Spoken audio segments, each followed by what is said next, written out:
Assalamualaikum warahmatullahi wabarakatuh. Halo teman-teman, balik lagi di channel Otak Kencar ini. Kali ini kita akan membahas mengenai SKB, Geografi, dan Sosiologi. Stay tune terus di channel Otak Kencar ini. Please like, subscribe, and comment. Bagi teman-teman yang belum subscribe channel ini, silahkan bisa subscribe sekarang dan juga nyalakan notifikasinya agar selalu update video-video dari kita. Ikuti juga giveaway-nya, caranya gampang banget. Klik link video yang ada di deskripsi ini, ikuti giveaway-nya dan menangkan hadiahnya.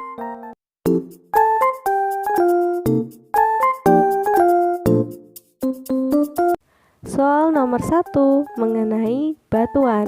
Perhatikan nama-nama batuan berikut. Yang pertama, obsidian. 2. Basalt. 3. Kerikil. 4. Granit. 5. Stalaktit. Batuan beku ditunjukkan nomor A. 1, 2, dan 3, B. 1, 2, dan 4, C. 4, 5, dan 1, D. 3, 4, dan 5, E. 2, 3, dan 4. Coba teman-teman dilihat-lihat lagi batuannya. Kira-kira yang termasuk batuan beku itu yang mana? Yaps, betul banget, yang B. 1, 2, dan 4. Pembahasannya, batuan beku itu apa? Batuan beku itu merupakan batuan yang terbentuk dari magma pijar yang membeku dan menjadi padat karena proses pendinginan. Batuan beku dikelompokkan menjadi 3, yaitu batu beku dalam, batu beku luar, dan batu beku gang. Obsidian dan basalt merupakan contoh batu beku luar. Granit adalah contoh batuan beku dalam, sedangkan kerikil dan granit merupakan contoh batuan sedimen. Makanya jelas banget ya teman-teman, jawabannya adalah yang option B. 1. Obsidian, 2. Basalt, dan yang keempat granit. Lanjut lagi, kita ke soal nomor 2 tentang seisme. Gempa yang terjadi akibat gerakan lipatan atau patahan muka bumi, sehingga mengakibatkan pergeseran lapisan-lapisan batuan pembentuk litosfer adalah termasuk gempa A. Gempa vulkanik, B. Gempa runtuhan, C. Gempa tektonik, D. Gempa linier, dan E. Gempa sentral. Kira-kira gempanya apa teman-teman? Yoi, betul banget, yang C. Gempa tektonik. Pembahasannya, gempa yang terjadi akibat gerakan lipatan atau patahan yang mengakibatkan pergeseran lapisan-lapisan batuan pembentuk litosfer adalah gempa tektonik. Patahan dan lipatan merupakan hasil dari gerak orogonetik yang merupakan jenis gerakan tektonik. Gitu ya teman-teman, masih aman? Lanjut lagi, kita ke soal nomor 3.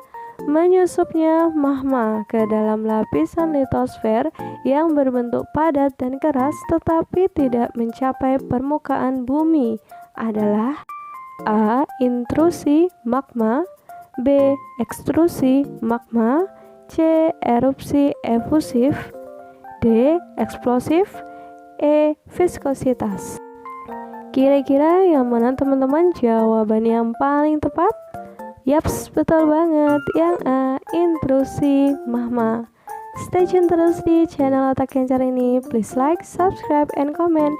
Nyalakan juga notifikasinya agar teman-teman selalu update video dari kita. Lanjut lagi, pembahasannya. Intrusi magma adalah menyusupnya magma ke dalam lapisan litosfer yang berbentuk padat dan keras, tetapi tidak mencapai permukaan bumi. Makanya jawaban yang paling tepat adalah yang A. Gitu ya teman-teman. Kita lanjut lagi ke soal nomor 4. Perhatikan faktor-faktor di bawah ini. Yang pertama, iklim.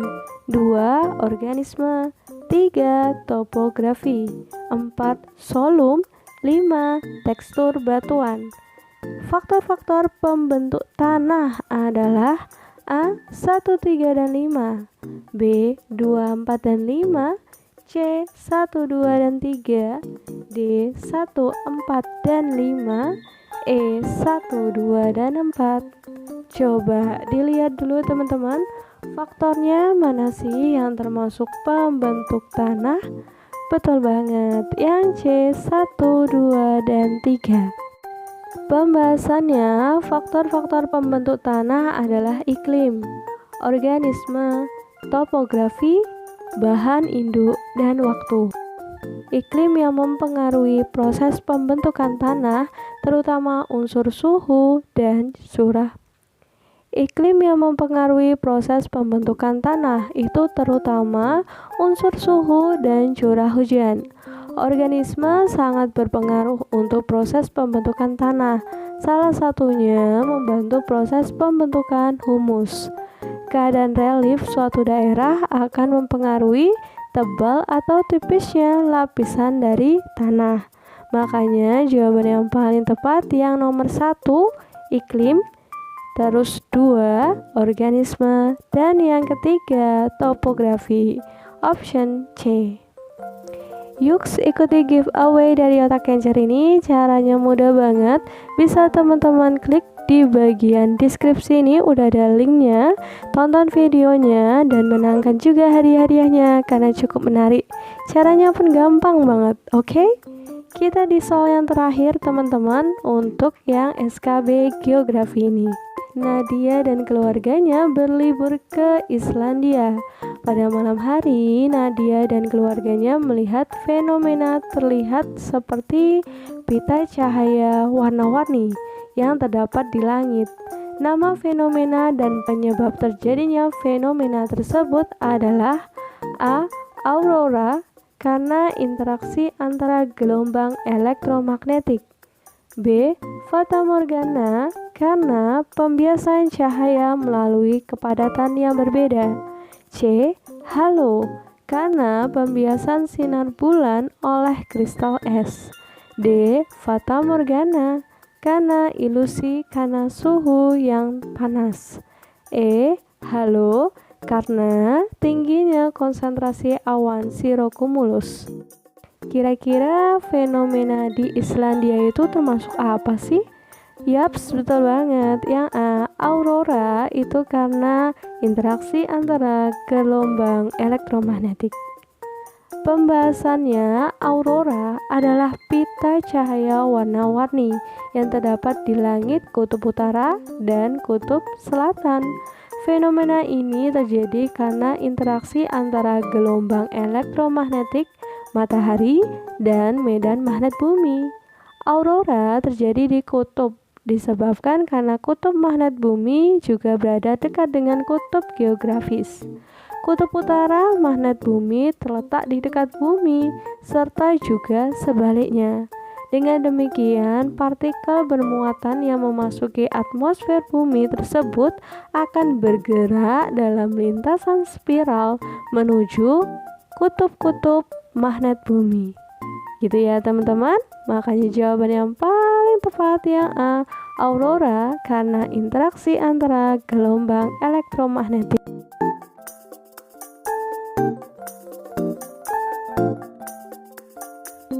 Soal nomor 1, perhatikan norma-norma berikut. Yang pertama, adat istiadat.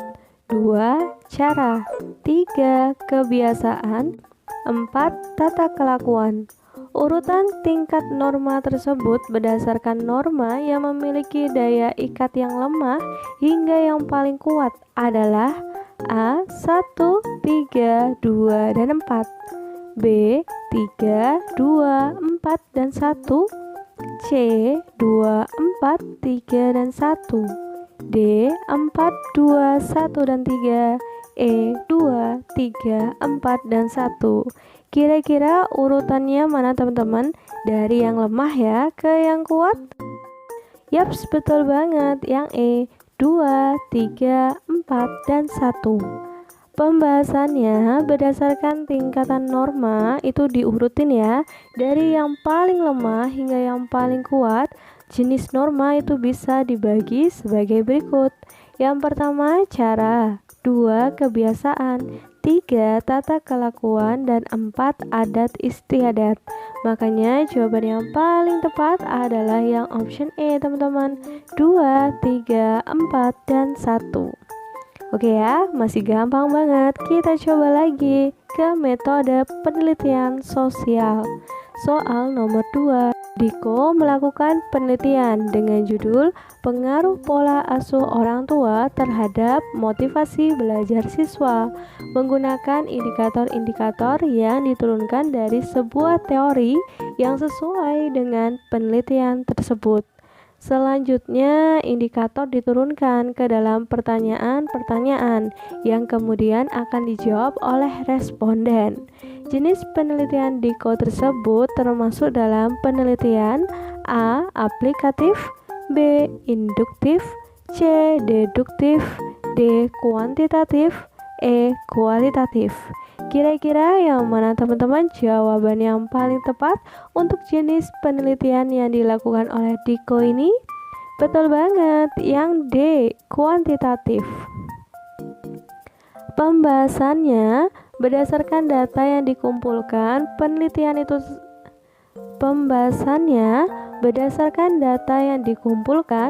penelitian itu dibagi menjadi 2, yaitu kuantitatif dan kualitatif. Penjelasannya yang pertama ya, penelitian kuantitatif menekankan pada jumlah data yang dikumpulkan. Penelitian ini hanya melihat data pada lapisan permukaan seperti jenis kelamin, tingkat pendidikan, jenis pekerjaan, dan besarnya penghasilan. Data yang diperoleh kemudian dianalisis secara statistik. Pendekatan penelitian ini menggunakan teknik survei. Di dalam teknik survei terdapat metode angket sebagai alat pengumpul data. Angket atau kuesioner dibuat dengan menggunakan indikator-indikator yang diturunkan dari sebuah teori yang sesuai dengan penelitian tersebut. Selanjutnya, indikatornya diturunkan ke dalam pertanyaan-pertanyaan yang kemudian akan dijawab oleh responden. Dan yang kedua, penelitian kualitatif. Kalau yang ini itu menekankan pada kualitas data atau kedalaman data yang diperoleh. Teknik yang digunakan adalah wawancara. Data untuk jenis penelitian ini tidak dianalisis dengan statistik. Berdasarkan penjelasan tersebut, makanya penelitian yang dilakukan oleh Dito itu termasuk penelitian kuantitatif. Please like, subscribe, and comment. Bagikan juga video ini ke sosial media teman-teman semuanya. Kita lanjut lagi ke soal nomor 3. Perhatikan ilustrasi berikut. Yang pertama, Jimmy mencuri pulpen milik Mia.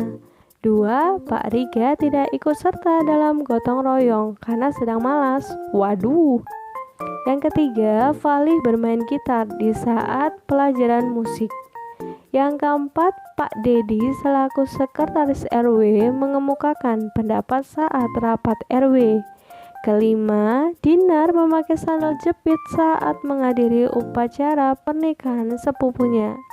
Ilustrasi yang menunjukkan penyimpangan sosial ditunjukkan oleh nomor yang ditanya penyimpangan sosial ya teman-teman. Yang A, 1, 2, dan 3, B, 2, 3, dan 4, C, 1, 2, dan 5, D, 3, 4, dan 5, yang terakhir E, 1, 4, dan 5. Kira-kira mana teman-teman yang termasuk penyimpangan sosial? Betul banget, yang C, 1, 2, dan 5. Pembahasannya penyimpangan sosial. Udah sering dengarkan ya? Masih ingat gak pengertiannya apa sih? Betul banget, penyimpangan sosial itu merupakan perilaku individu atau kelompok yang tidak sesuai dengan nilai dan norma sosial yang berlaku di suatu masyarakat. Perilaku yang menunjukkan penyimpangan pada pernyataan di soal adalah nomor 1, yaitu Jimmy mencuri pulpen milik Mia. 2. Pak Riga tidak ikut serta dalam gotong royong karena sedang malas. Dan yang terakhir yang kelima teman-teman, Ninar memakai sandal jepit saat menghadiri upacara pernikahan sepupunya. Sedangkan pernyataan nomor 3 dan 4 bukanlah contoh dari perilaku menyimpang. Berdasarkan penjelasan tersebut, makanya yang paling tepat adalah yang option C. Cukup jelas ya teman-teman, bisa kan dipahami? Semisal nanti ada pertanyaan atau ada requestan dari teman-teman semuanya, bisa dituliskan di kolom komentar. Kita lanjut lagi ke soal nomor 4. Dalam melakukan penelitian kualitatif, jika peneliti menginginkan hasil penelitian yang baik, diperlukan wawancara mendalam. Namun untuk topik penelitian tertentu seperti korban bullying, terkadang sulit nih untuk menggali informasi secara mendalam. Maka dari itu, peneliti itu perlu untuk melakukan A. Observasi mengenai lokasi penelitian. B. Menyiapkan banyak pertanyaan. C. Building rapport. D. Mengganti topik penelitian. E. Mencari banyak informasi cadangan. Kira-kira mana yang paling tepat? Betul, yang C. Building rapport. Pembahasannya berikut ini adalah beberapa ciri penelitian kualitatif. Yang pertama, bersifat alamiah. Peneliti tidak berusaha memanipulasi setting penelitian ataupun melakukan intervensi terhadap aktivitas subjek penelitiannya. Yang kedua, data penelitian bersifat deskriptif. Data penelitian berupa narasi cerita, penuturan informan, dokumen-dokumen pribadi seperti foto dan catatan pribadi. Dan yang ketiga, subjek terbatas. Sumber data dalam penelitian kualitatif adalah orang-orang yang dianggap tahu dengan fenomena yang diteliti. Yang keempat, kontak personal secara langsung. Dalam proses pengumpulan data terjadi kontak langsung antara peneliti dengan subjek yang diteliti.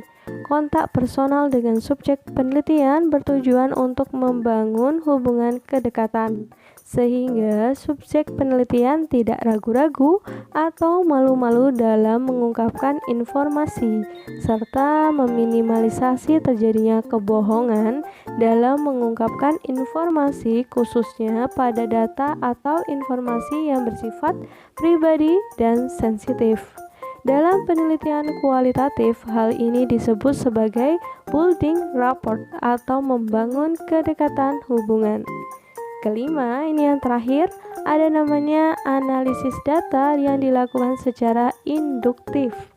Metode penelitian kualitatif lebih berorientasi pada eksplorasi dan penemuan dan tidak bermaksud untuk menguji teorinya. Makanya jawaban yang paling tepat adalah yang C. Gitu ya teman-teman, kita di soal yang terakhir untuk SKB Sosiologi ini, kita coba salah satu jenis penelitian berdasarkan tempat pelaksanaannya berupa penelitian perpustakaan atau kepustakaan. Berikut ini yang merupakan sumber data untuk penelitian kepustakaan adalah A. Rekaman wawancara, B. Foto observasi, C. Kuesioner, D. Jurnal, dan E. Laporan FGD. Kira-kira yang mana? Betul banget, yang D. Jurnal. Pembahasannya, salah satu jenis penelitian berdasarkan tempat pelaksanaannya itu bisa berupa penelitian perpustakaan atau kepustakaan. Penelitian ini bertujuan mengumpulkan data dan informasi dengan bantuan berbagai materi yang terdapat di perpustakaan. Contohnya buku, jurnal, majalah, naskah, catatan, kisah sejarah, dan dokumen lain. Berdasarkan penjelasan tersebut, sumber data yang termasuk dalam penelitian kepustakaan yang D. Jurnal.